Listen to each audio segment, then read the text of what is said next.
Aussi appelé médecin du pauvre, le chou est un légume riche de bienfaits. Source abondante d'antioxydants et de vitamine K, ce légume d'hiver a depuis longtemps sa place sur nos tables. Mais saviez-vous que manger avec certains aliments, il peut devenir malsain et favoriser une mauvaise digestion, mais aussi des maladies plus graves telles qu'ulcères et cancers? Voyons tout de suite quel aliment il ne faut surtout pas associer au chou. Quelles sont les personnes qui devraient absolument éviter d'en manger et à l'inverse, quels sont les aliments qui combinés avec le chou vous permettent d'en maximiser les bienfaits sur votre santé? Voici tout de suite le premier aliment à éviter de prendre avec le chou, ce sont les médicaments contre l'hypertension ainsi que l'aspirine. Le chou et tout particulièrement le chou rouge est un légume riche en polyphénols. De nombreuses études ont montré que les polyphénols réduisent l'inflammation, abaissent la tension artérielle et améliorent la fonction endothéliale, c'est-à-dire la capacité des vaisseaux sanguins à se contracter et se relâcher. Les médicaments contre l'hyperlipidémie ou l'hypertension artérielle, tout comme l'aspirine, sont eux des anticoagulants. Ils contribuent à fluidifier le sang. En effet, si des caillots se forment soudainement dans les vaisseaux sanguins, les médicaments prescrits contre l'hypertension ont pour rôle de dissoudre ces caillots pour fluidifier le sang, et que les vaisseaux ne s'obstruent pas. Ces médicaments participent donc à prévenir des hémorragies cérébrales, des accidents vasculaires et des infarctus cérébraux. Cependant, la vitamine K présente dans le chou joue un rôle complètement opposé à ce médicament. Elle est en effet essentielle dans la coagulation du sang. Dans le cas d'une lésion d'un vaisseau sanguin, elle permet de faire cesser rapidement le saignement en activant les plaquettes sanguines. Si les médicaments contre l'hypertension et l'aspirine ont pour rôle de fluidifier le sang et d'assouplir les vaisseaux sanguins, la vitamine K elle coagule le sang. La vitamine K réduit donc l'efficacité des médicaments. Par conséquent, si vous suivez un traitement contenant de l'aspirine ou un traitement contre l'hypertension, soyez vigilant à votre consommation de chou. Faut-il pour autant ne jamais manger de chou? Surtout pas. Il existe une solution pour continuer à consommer du chou, mangez-le avec des pommes. Le potassium des pommes contribue en effet à dilater les vaisseaux sanguins.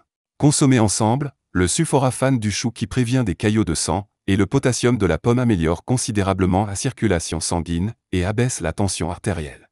Une excellente recette est de mixer du chou avec de la pomme, pour en faire une boisson pour le petit déjeuner ou comme en cas dans la journée. Si vous préférez le chou cuit plutôt que cru, tant mieux, car le chou cuit maximise l'absorption de ses nutriments. Cette boisson est d'autant plus bénéfique consommée à jeun le matin. Et vous pouvez également rajouter des carottes. En plus d'ajouter de la douceur, la carotte favorise la production des cellules sanguines et améliore la circulation du sang. La carotte contient cependant de l'ascorbinase, puissante enzyme qui décompose la vitamine C. Pour éviter de perdre les vitamines de la carotte et de la pomme, vous pouvez ajouter un peu de jus de citron ou de vinaigre pour contrer les effets de cette enzyme. Et préserver la teneur en vitamine C. D'une pierre deux coups, parce que le citron permettra également de neutraliser l'odeur et le goût prononcé du chou.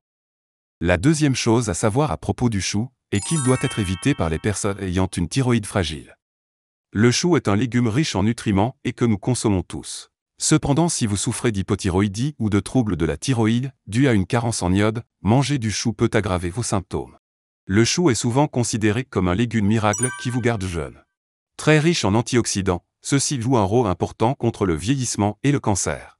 L'effet protecteur du chou contre le cancer a en effet été prouvé, tout particulièrement pour le cancer de l'estomac et du sein.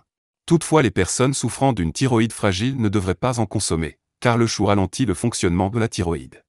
Les aliments en effet riches en goitrogène peuvent interférer avec la capacité de notre corps à produire des hormones thyroïdiennes, et donc à absorber de l'iode.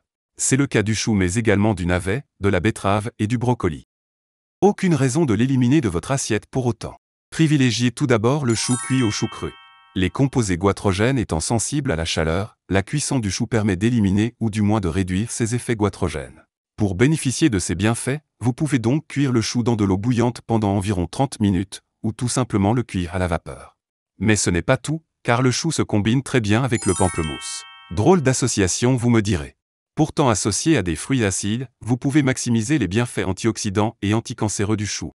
Les isothiocyanates, molécules présentes dans les crucifères et donc le chou, ont la propriété de diminuer le risque global de développer un cancer. Leur effet anticancéreux est connu pour être plus puissant que la plupart de médicaments, et tout particulier efficace dans les cancers du sein, de la prostate, de la vessie, du côlon et de la thyroïde.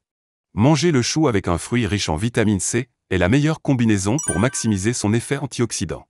La vitamine C stimule en effet la production de globules blancs, qui aident à combattre les infections et les maladies.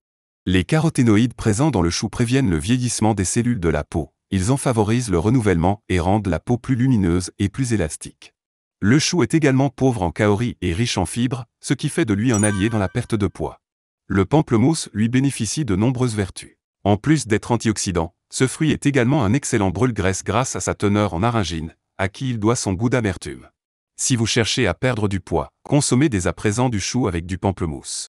La troisième chose à éviter est sans plus attendre le jus de chou concentré. Vous êtes surpris? Le jus de chou est très consommé dans les régimes pour perdre du poids, car il favorise la combustion des graisses.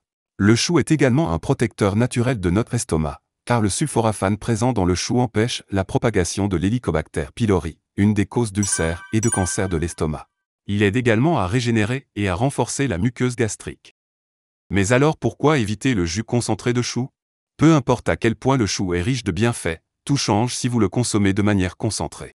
Non seulement le jus de chou concentré perd d'une part toutes ses fibres lorsqu'il est extrait, mais il s'enrichit également en sucre. Il facilite donc une augmentation soudaine de la glycémie, tout particulièrement s'il est consommé à jeun. Ce n'est pas tout, car l'absorption rapide du jus de chou par notre corps perturbe également l'équilibre sodium-potassium dans le sang.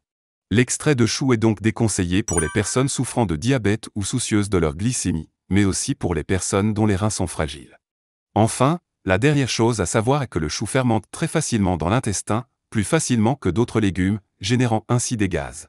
Ces gaz stimulent davantage l'intestin et le font gonfler.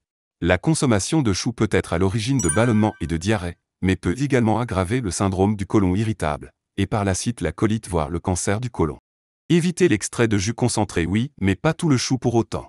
Un aliment qui permet de faciliter la digestion du chou est par exemple le lait.